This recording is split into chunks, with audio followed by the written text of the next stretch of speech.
It-tnejn filgħodu komplet il-kumpilazzjoni tax-xhieda fil-kawża tal-isptarijiet ibbażata fuq l-inkjesta li saret mill-Maġistrat Gabriel Lavella u swiet lil pajjiż mal 11 miljun euro.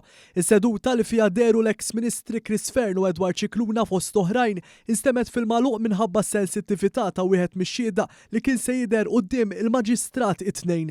Madanakollu fil-proċeduri kontra l-eks Segretarji Permanenti Ronald Mizzi, Joseph Rapa u Alfred Camilleri, l-avukati tad-difiża talbu li jekk l-Irlandis Jeremy Harbinson, l-espert forensiku ewlieni li ħadem fuq ir-rapport tal-inkjesta, ikompli jirrifjuta li jidher għal kontro eżami u ma se jitolbu li r-rapport jiġi ddikjarat inammissibbli.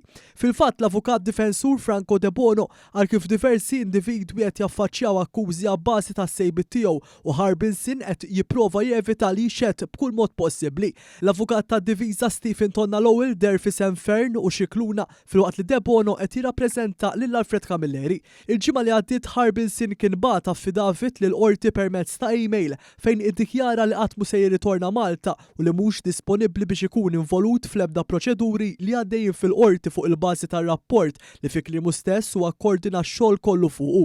Sa dan it-tant il-ġimgħa l-oħra stess il-qorti ddikjarat li fl-affidavit l-espert ewlieni fl-inkjesta tal-isptarijiet għal ħafna affarijiet żbaljati.